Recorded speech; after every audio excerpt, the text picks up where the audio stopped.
Husanov va Allayn o'zlarini qanchalik yaxshi ko'rsatish deb o'ylaysan? Top.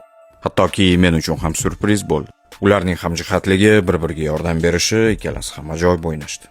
Ular qiyin o'yinlarda ishtirok etishdi. Sababi Brightonga qarshi o'yinda Max to'g'ri Exeterga qarshi o'yin kiritilgan gollar sababli sal boshqacharoq o'tdi. Lekin Newcastle'ga qarshi mehmonda o'tgan o'yinda ular ajoyib o'ynashdi. Manchesterga qarshi bo'lib o'tadigan o'yinda O'Reilly, Husanov va Allaynlar yana birga o'ynashligi mumkinmi?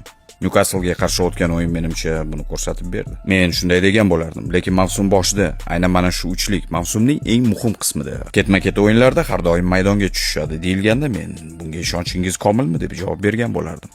Lekin mavsum mana shunday, u har doim bir tekislikda o'tmaydi. Tabiiyki, o'nqir-cho'nqirlar bo'ladi. Bunday vaziyatlarda esa biz muammolarimizni hal qilishimiz kerak bo'ladi. Va Husanov uchun juda xursandman, sababi u mavsum davomida unga imkon berilgan o'yinlarda barchasida ishtirok etdi. Adashmasam, Arsenalga qarshi o'yinda jarohat olib uzoq muddatga safdan chiqdi. Bu paytda Ruben ajoyib o'ynab biz uchun muhim futbolchiga aylandi. Lekin Kusa har bir ishtirok etgan o'yinda o'zini ajoyib ko'rsatdi. Aytaylik, himoya chizig'ida kimdir jarohat oladigan bo'lsa, uning o'rniga keladigan futbolchi shunchaki u jarohatdan qaytgunicha uning pozitsiyasini yopib turish uchun olib kelinmaydi. Ya'ni ular bir necha yillar davomida klubda o'ynash uchun olib kelinadi. Masalan, o'tgan mavsumda Reis va Husanov, ayniqsa Husanov 21 yoshda bu yerda bir necha yillar davomida o'ynash uchun olib kelindi.